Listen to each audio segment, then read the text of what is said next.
بسم الله الرحمن الرحيم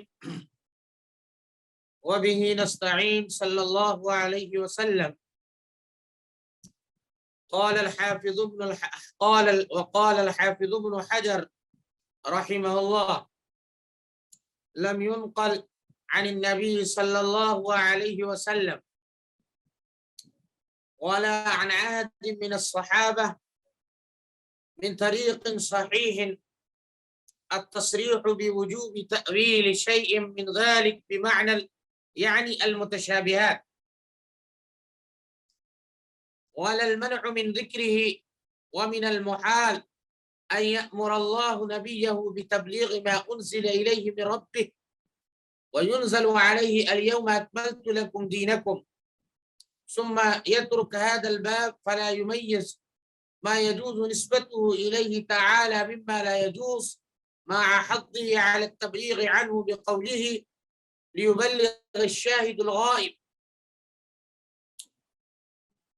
یہاں بات یہ چل رہی ہے جیسا کہ اس سے پہلے امام ترمذی رحمۃ اللہ علیہ کا یہ قول نقل کیا گیا کہ یہ جو صفات ہیں جو متشابہات کی قبیل کی ہیں صفات باری، ان صفات کو ہو بہو استعمال کرنا تشبیہ نہیں کہلاتا،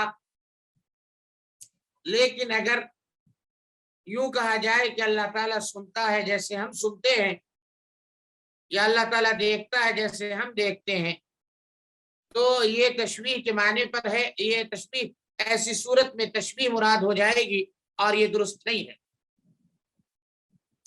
انہی صفات متشابہات کے بارے میں علامہ حافظ ابن حجر العسقلانی رحمۃ اللہ علیہ کا ایک قول شاہ صاحب رحمۃ اللہ علیہ ذکر فرما رہے ہیں۔ کیا ذکر فرما رہے ہیں؟ قال الحافظ ابن حجر رحمہ اللہ، حضرت علامہ حافظ ابن حجر العسقلانی رحمۃ اللہ علیہ فرماتے ہیں: لم ينقل عن النبي صلی اللہ علیہ وسلم ولا عن عهد من الصحابہ من طریق صحیح،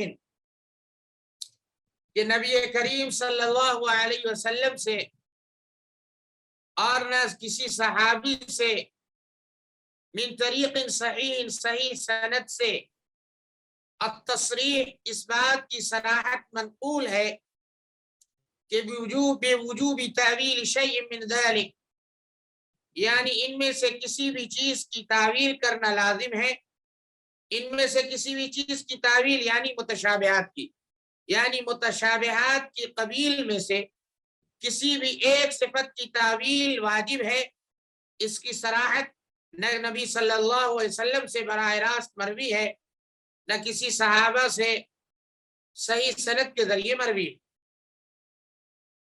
وَلَا الْمَنْعُ مِنْ ذِكْرِهِ، اور نہ اس کے تذکرے سے لوگوں کو روکا گیا ہے، یعنی متشابہات کی نہ تعویل کی جائے گی بلکہ ہو بہو جیسے ہے صفات متشابہات ان کا تذکرہ کیا جائے گا، ان سے روکا نہیں گیا ہے تذکرے سے۔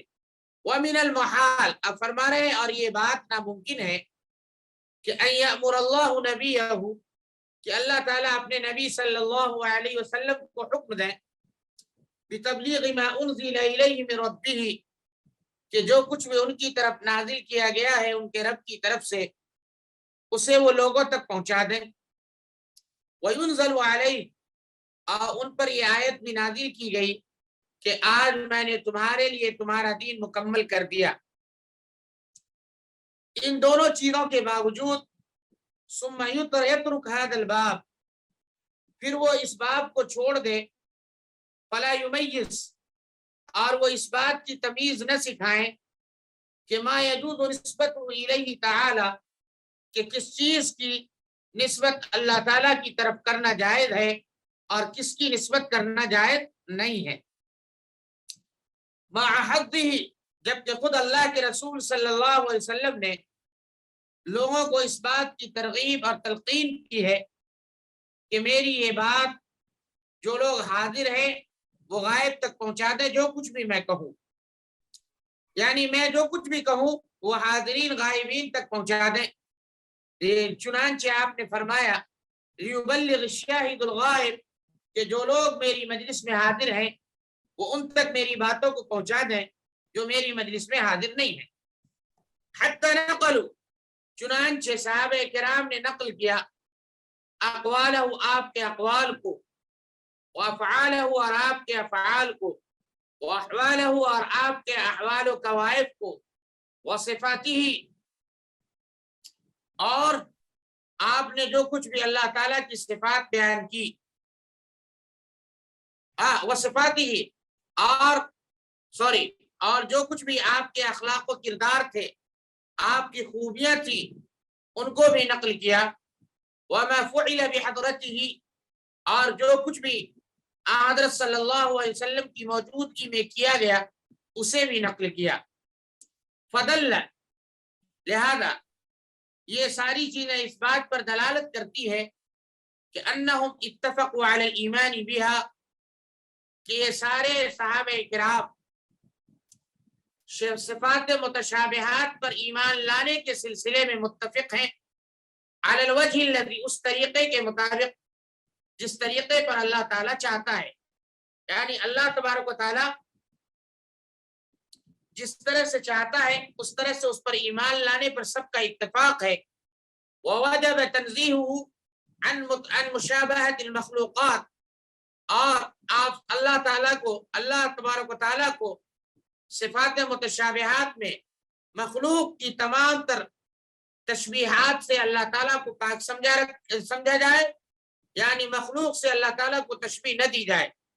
کیوں؟ اس لیے کہ خود اللہ تعالیٰ نے فرمایا ہے لیس کمثلہ شیء، کوئی چیز اللہ تعالیٰ کی طرح نہیں ہے، لہذا اللہ تعالیٰ نے فرمایا کہ وہ سمیع ہے، علیم ہے، تو جس طرح سے اللہ نے فرمایا ہے سمیع اور علیم، ہو بہو اسی طرح سے ایمان لایا جائے۔ لیکن اتنی بات یاد رکھی جائے، چونکہ خود اللہ تعالیٰ نے فرمایا ہے کہ اللہ کی طرح کوئی چیز نہیں ہو سکتی، تو لہذا اللہ کا سننا ہمارے سننے کی طرح نہیں ہو سکتا، اللہ کا دیکھنا ہمارے دیکھنے کی طرح نہیں ہو سکتا، مگر ہم اس بات پر ایمان رکھتے ہیں کہ اللہ سمیع اور علیم ہے، لیکن ہماری طرح نہیں، نہ ہماری طرح سنتا ہے نہ ہماری طرح دیکھتا ہے، بلکہ اللہ کی ذات ہمارے سننے اور دیکھنے کی شکل اور طریقے سے بالا کرے۔ فمن اوجب خلاف ذلك، جو آدمی اس کے خلاف کو لازم کرے گا بعدہم، صحابہ کرام کے بعد، فقد خالف سبیلہم، تو وہ صحابہ کرام کے راستے کی مخالفت کرنے والا ہوگا، جس کے نتیجے میں وہ آدمی جو ہے خود بخود گناہ میں مبتلا ہو جائے گا، گمراہی میں مبتلا ہو جائے گا۔ تو اس پوری عبارت کا خلاصہ یہ نکلا کہ صحابہ کرام میں سے اور نہ خود اللہ کے رسول صلی اللہ علیہ وسلم سے بذات خود صحیح سند سے صفات متشابہات کی کوئی بھی تعویل منقول نہیں ہے، اور اللہ کے رسول صلی اللہ علیہ وسلم نے کو جو یہ اللہ کے رسول صلی اللہ علیہ وسلم کو خود حکم دیا گیا کہ اللہ کے پیغام کو لوگوں تک پہنچائیں، اور آپ نے خود فرمایا کہ میری ہر بات لوگوں تک پہنچا دی جائے، یہاں تک کہ صحابہ کرام نے آپ کی ایک ایک بات، ایک ایک خوبی اور ساری صفات آپ کی نقل فرمائی، تو اس سے یہ بات ثابت ہو گئی کہ جو صفات متشابہات ہیں ان پر صحابہ کرام نے اسی طرح سے ایمان رکھا جس طرح سے اللہ تعالیٰ نے چاہا کہ اللہ تعالیٰ سنتا ہے اور اللہ تعالیٰ دیکھتا ہے، لیکن چونکہ اللہ تعالیٰ ہماری طرح نہیں ہے لہذا ان کا سننا اور دیکھنا ہماری طرح نہیں ہے۔ چنانچہ جو آدمی ان صفات متشابہات کے میں صحابہ کرام کے طریقہ کار کی مخالفت کرے گا تو گویا وہ ان کے راستے کا مخالف ہے اور وہ راہ راست سے ہٹا ہوا سمجھا جائے گا۔ آگے شاہ صاحب بیان فرما رہے ہیں آخر میں اپنی بات، اقول، میں یہ کہتا ہوں کہ لا فرق بین السمع والبصر والقدرت والضحك والکلام والاستواء، کہ سننے میں اور دیکھنے میں، قدرت میں اور ہنسنے میں، کلام کرنے میں اور مستوی علی العرش ہونے میں، یعنی عرش پر متمکن ہونے میں کوئی فرق نہیں ہے۔ کیوں؟ فإن المفہوم عند اہل اللسان، اس لیے کہ اہل زبان کے نزدیک فإن المفهوم عند أهل اللسان من كل ذلك، اس لیے کہ اہل لسان کے نزدیک، اہل زبان کے نزدیک ان تمام تر صفات کا مفہوم غیر اس کے سوا ہے، ما یلیق جو کہ جناب قدس یعنی ذات باری تعالیٰ کے شایان شان کے علاوہ ہے۔ کیا مطلب؟ یعنی اہل زبان جو ہے، سننے کا ترجمہ سننا یعنی کان کے ذریعے سننا، دیکھنا یعنی آنکھ کے ذریعے دیکھنا، قدرت رکھنا یعنی کسی چیز پر کسی ذریعے سے اپنی اتھارٹی قائم کرنا، ہنسنا یعنی منہ سے ہنسنا، بات کرنا یعنی بات جو ہے منہ سے بات کرنا، اور متمکن ہونا یعنی عہدے پر فائد ہونا، اس کی ایک کرسی ہو، ڈیسک ہو، دفتر ہو، وغیرہ وغیرہ۔ یہ سب مفہوم ہے اہل زبان کے نزدیک، اور یہ مفہوم اللہ تعالیٰ کے شایان شان نہیں ہے، اللہ تعالیٰ سے اللہ تبارک و تعالیٰ کے بارگاہ کے لائق نہیں ہے۔ تو مفہوم یہ ہوا کہ اللہ تعالیٰ ہنستا ہے مگر ہماری طرح نہیں ہنستا، اللہ تعالیٰ بات کرتا ہے مگر ہماری طرح بات نہیں کرتا، اللہ تعالیٰ دیکھتا ہے مگر ہماری طرح نہیں دیکھتا، اللہ تعالیٰ عرش پر متمکن ہے مگر متمکن ہونے کا وہ مطلب نہیں ہے جو ہم ظاہری طور پر دیکھتے ہیں۔ اللہ تعالیٰ کے ساتھ یہ ساری صفات ثابت ہیں مگر اس کی کیفیت کیا ہے اس کے بارے میں اس کا علم ہمیں نہیں ہو سکتا، اور اللہ تبارک و تعالیٰ کے ان تمام تر صفات کی کیفیت ہم انسانوں جیسی نہیں ہو سکتی، اس لیے کہ اللہ تعالیٰ ہم تمام لوگوں سے بلند و بالا ہے، اور دنیا کی کوئی چیز اللہ تعالیٰ کی طرح اللہ تعالیٰ کی مثل نہیں ہے۔ لیکن ہمیں اس بات پر ایمان رکھنا ہے کہ یہ ساری صفات اللہ تعالیٰ کے ساتھ خاص ہیں، اللہ تعالیٰ سے ثابت ہیں۔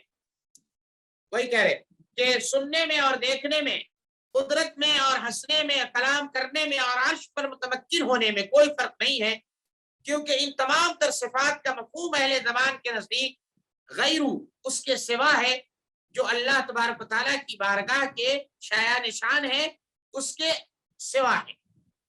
وحل فی الظہر کی استحالہ، کہہ رہے نہیں ہے ہنسنے میں کوئی عدم امکان، استحالہ عدم امکان، استحالہ یستحیل استحالتاً دشوار ہونا، یعنی ہنسی کے مفہوم کو سمجھنے میں کوئی دشواری نہیں ہے، الا مگر یہ کہ من جہت اس طور پر کہ جب کہیں گے اللہ تعالیٰ ہنستا ہے تو انہ یستدعی الفہم، ہنسنا منہ کا تقاضا کرتا ہے، وکذالک الکلام، اور جب یہ کہیں گے اللہ تعالیٰ بات کرتا ہے تو ایسی صورت میں اللہ تعالیٰ سے بات اور کلام کو ثابت کرنے میں کوئی دشواری نہیں، مگر یہ دشواری ہے کہ جب بات کرتا ہے تو گویا اللہ تعالیٰ کے پاس بھی پھر منہ ہے۔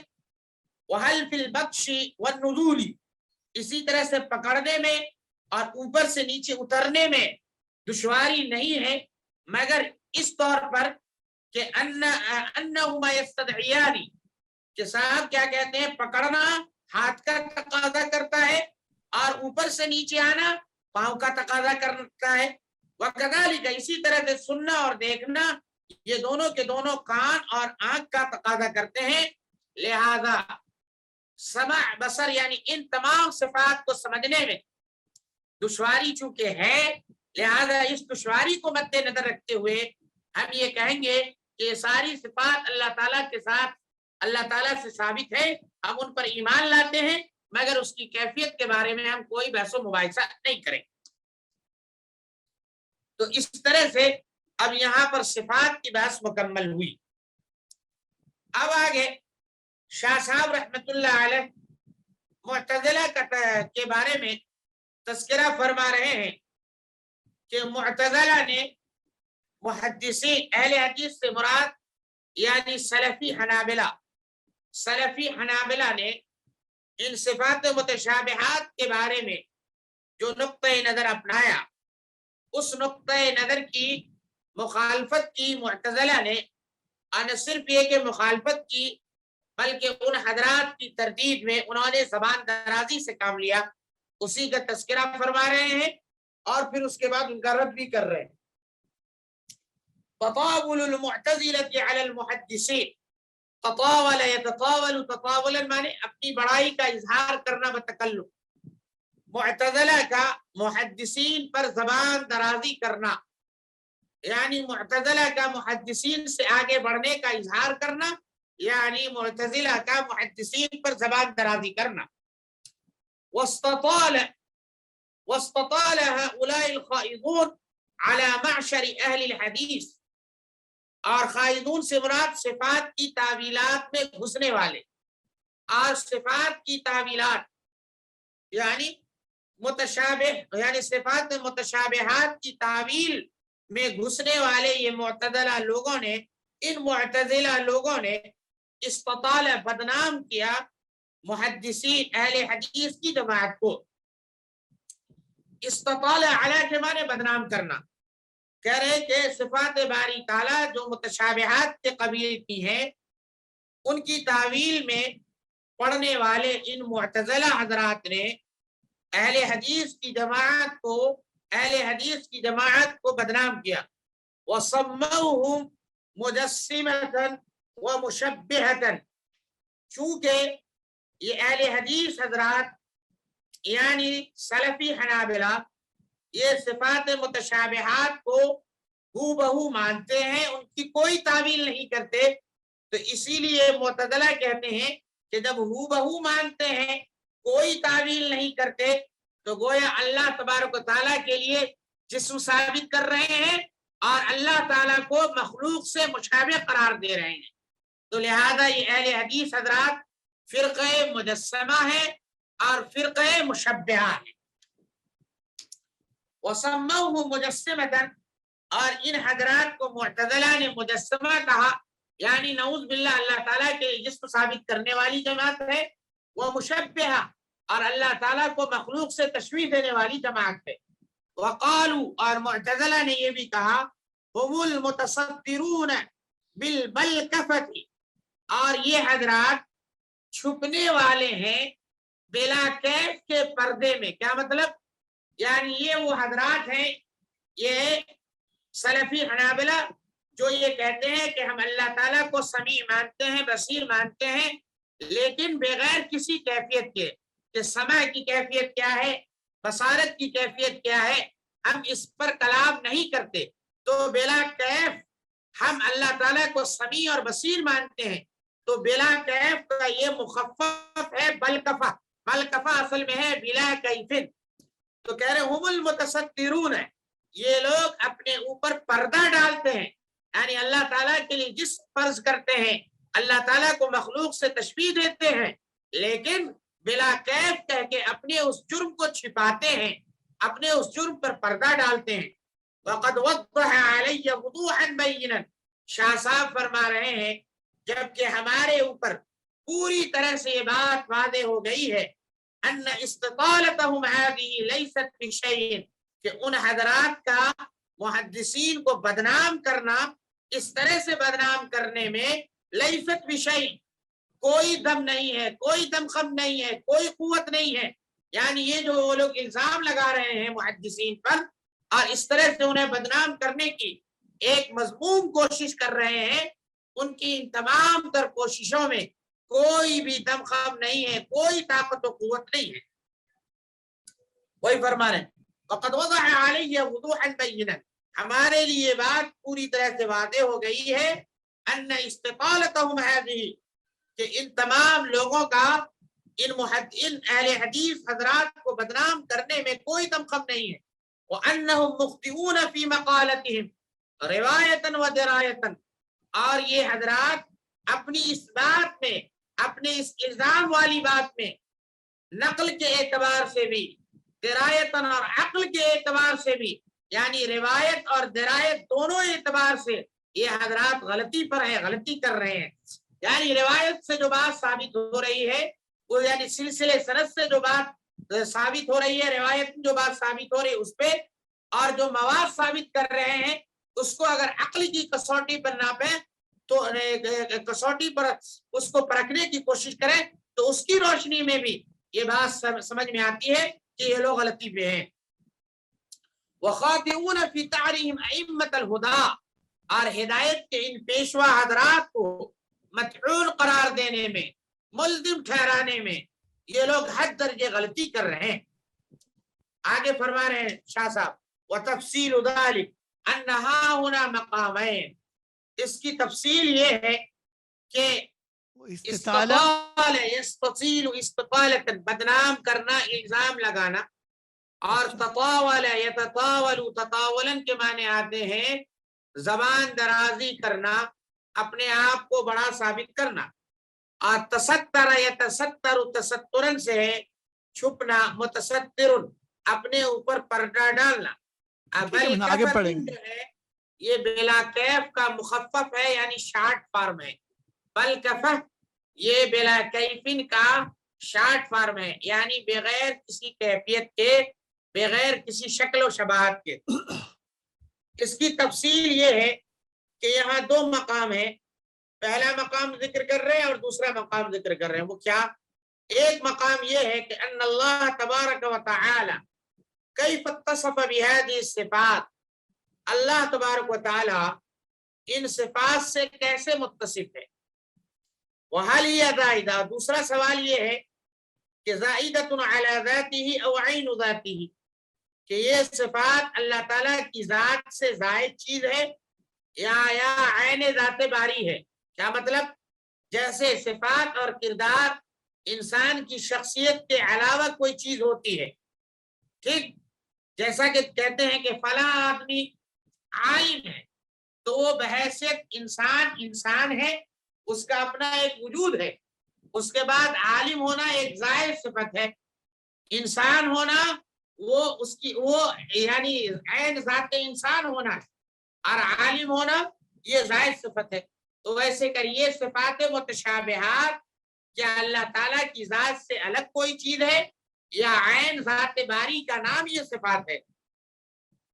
اچھا، دوسرا سوال وما حقیقت السمع والبصر والکلام وغیرها، اور اللہ تعالیٰ سنتا ہے، دیکھتا ہے اور کلام کرتا ہے، اور دیگر ایسی صفات کی حقیقت کیا ہے؟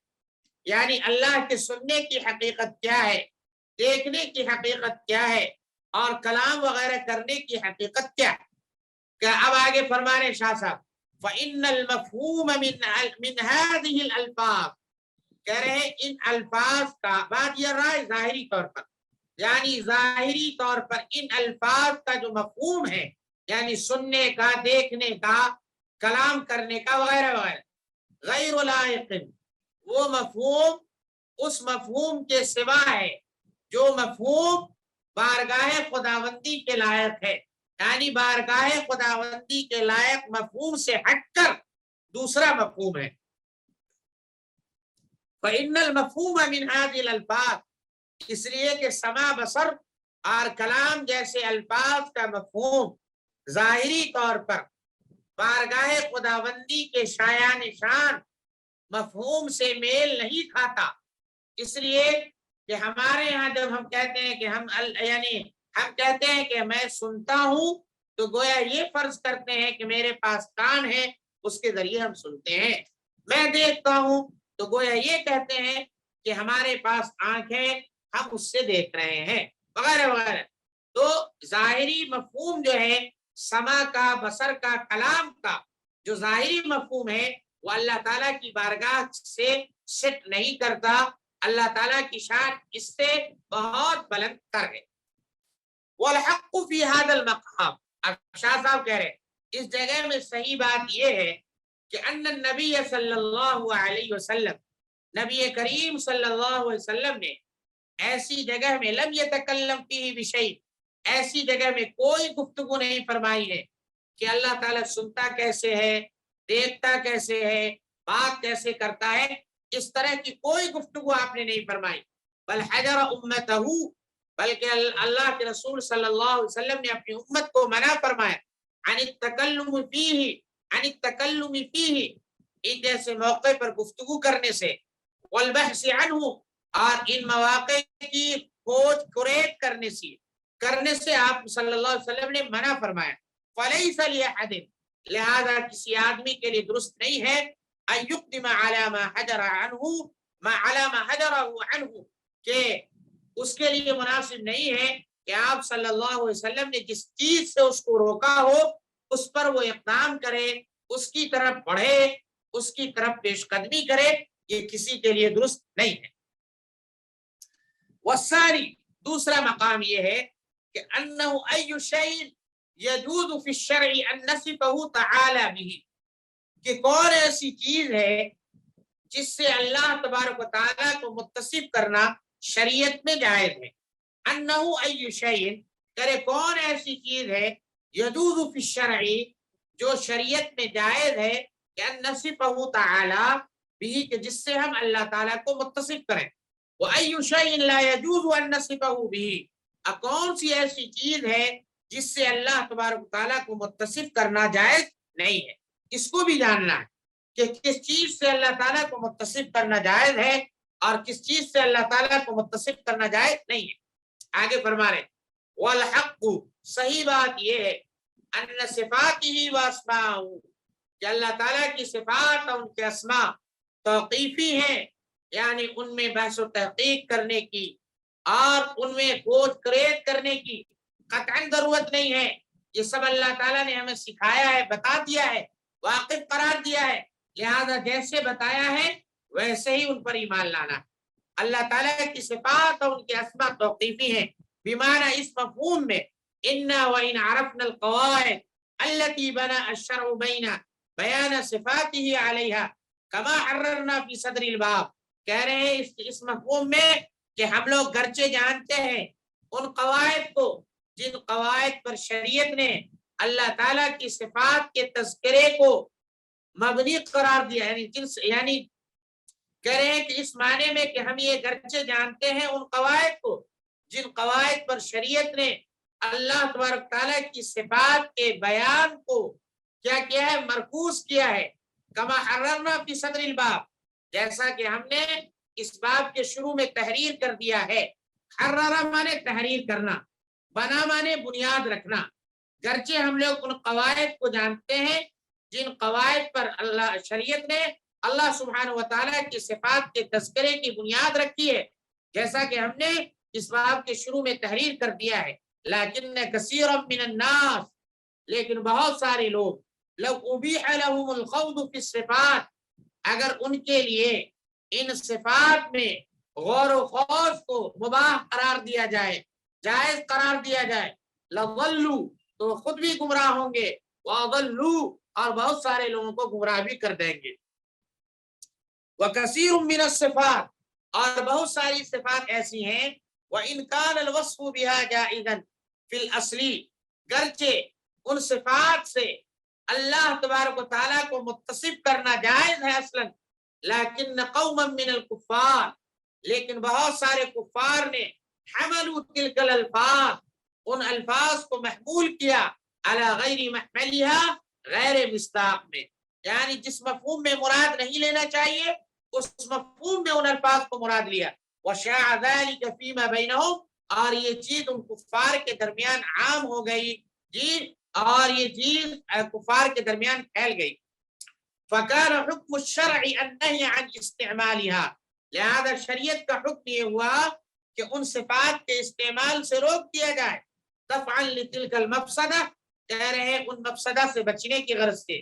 وکثیر من الصفات، اور بہت ساری صفات ایسی ہیں، یوہم استعمالها علی ظواہرها، کہ اگر ان صفات کو ظاہر کے مطابق استعمال کیا جائے تو ظاہر کے مطابق استعمال وہم میں ڈال دیتا ہے، خلاف المراد، خلاف مراد کے وہم میں مبتلا کر دیتا ہے، یعنی ظاہر کے مطابق استعمال کرنے سے اس کا وہ مفہوم ثابت نہیں ہوتا جو مفہوم ثابت ہونا چاہیے، بلکہ مراد مفہوم مراد کے برخلاف مفہوم ثابت ہو جاتا ہے۔ وجب الاحتراز عنها، لہذا ایسی صفات کے ظاہری استعمال سے بھی روک دیا گیا۔ فلہذا الحکم، لہذا ان تمام تر حکمتوں کے پیش نظر، جعلها الشرع توقیفیتا، شریعت نے اللہ تعالیٰ کے اسماء اور صفات کو توقیفی قرار دیا۔ ولم یبح الخوض فیها بالرائے، اور رائے کی بنیاد پر اس میں بحث و مباحثے کی اجازت نہیں دی، اسے مباح نہیں سمجھا۔ وبالجملہ، خلاصہ یہ کہ فالضحك والفرح والتبشبش والغضب والرضا. خلاصہ یہ کہ ہنسنا، خوش ہونا اور بشاشت کا اظہار کرنا. تبشبش خوشی کا اظہار کرنا، کھلنا کھلنا. والغضب غصہ ہونا، اور والرضا اور خوش ہونا. یجوز لنا ہمارے لیے جائز ہے ان صفات کا استعمال کرنا. والبکاء والخوف لیکن بکا اور خوف ونحو ذلك اور ان جیسی صفات کا استعمال جائز نہیں ہے. یعنی ہمارے لیے یہ کہنا کہ اللہ تعالیٰ ہنستا ہے، خوش ہوتا ہے، ناراض ہوتا ہے، راضی ہوتا ہے، یہ سب درست ہے. لیکن یہی کہہ دیں کہ اللہ تعالیٰ روتا ہے، اللہ تعالیٰ پریشان ہوتا ہے وغیرہ وغیرہ، یہ کہنا درست نہیں ہے. کیوں؟ اس لیے کہ انکان الماخذان متقاربین، گرچہ کیا کہتے ہیں ان دونوں کا ماخذ قریب قریب ہے. کیا مطلب قریب قریب ہے؟ کا مطلب یہ ہے کہ یہ دونوں قسمیں جو ہے قلب کی کیفیات سے متعلق ہے. جب ہم یہ کہتے ہیں کہ اللہ تعالیٰ ہنستا ہے تو یہ سمجھتے ہیں کہ ہماری طرح نہیں ہنستا ہے، ہنسنے کا دوسرا مطلب ہے. اور اسی طرح سے غصہ ہونے کا مطلب دوسرا مطلب ہے. تو ویسے ہی بقا اور خوف کو بھی ہماری طرح بقا اور خوف نہیں، کسی دوسرے انداز سے. تو کہہ رہے یہ دونوں ماخذ گرچہ قریب قریب ہے، کہہ رہے لیکن ایک کا استعمال درست ہے، دوسرے کا استعمال درست نہیں ہے. والمسألة على ما حققناه معتددة بالعقل والنقل، اور یہ پورا مسئلہ على ما حققناه اس کے مطابق جو ہم نے تحقیق کی ہے، معتددة یہ مسئلہ مؤید ہے. معتدد اعتدد اعتدد اعتدادا کے معنی آتے قوت حاصل کرنا. معتددة یعنی اس کی تائید کر دی گئی اس پورے مسئلے کی، عقلاً بھی نقلاً بھی، عقل سے بھی اور نقل سے بھی. لا يحوم الباطل من بين يديها ولا من خلفها، لہذا اس مسئلے کے سامنے یا پیچھے سے کہیں سے بھی باطل جو ہے پھٹک نہیں سکتا. حام يحوم الباطل مانے باطل کا پھٹکنا، لہذا اس مسئلے کے نہ آگے سے نہ پیچھے سے کہیں سے بھی باطل نہیں پھٹک سکتا. والإطالة في إبطال أقوالهم ومذاهبهم لها موضع آخر غير هذا الموضوع غير هذا الموضوع غیر هذا الموضع کہہ رہے ہیں. اور ان حضرات کے یعنی معتدلہ کے اقوال اور ان کے مسلک کی ابطال میں، یعنی جو لوگ اس نقطہ نظر کے جن کا ابھی ہم نے تذکرہ کیا اس کے مخالف ہیں، ان کے اقوال اور ان کے مسلک کے ابطال میں جو ہے یعنی درازی نفسی سے کام لینا، یعنی دل کھول کر ایسے حضرات کے اقوال اور مسلک کی تردید کرنا. لہا موضع آخر یعنی اس کے لیے ایک دوسرا مقام ہے، اس مقام کے علاوہ یہ گفتگو کہیں اور کی جائے گی، یہاں پر وہ گفتگو نہیں کی جائے گی. تبشبش کے معنی آتے ہیں بشاشت کا اظہار کرنا، کھلنا. تبش کے بعد یہاں پر یا شین لکھا ہے نا، وہ تبش، ہاں وہ اصل میں ہے تبشبشہ ہے. تبشبشہ اصل میں ہے تبششہ، تبششہ ہے اصل میں، اس کو تبشبشہ بنایا گیا، اسی سے ہے تبشبش. تبشبش معتددتن، معتددتن، ہاں معتددتن مؤیدتن، مؤیدتن اس کی تائید کی گئی ہے، اس کو قوت پہنچائی گئی. بالعقل والنقل. لا يحوم الباطل، يحوم کے معنی میں حام يحوم الباطل، باطل پھٹک نہیں سکتا، قریب نہیں آ سکتا، نہ سامنے سے نہ پیچھے سے. ابھی یہ باب کو ختم ہونے میں 2 پیج اور ہیں، تو وہ کل کر لیں گے انشاءاللہ. کل ٹھیک ہے انشاءاللہ. جزاک اللہ خیر.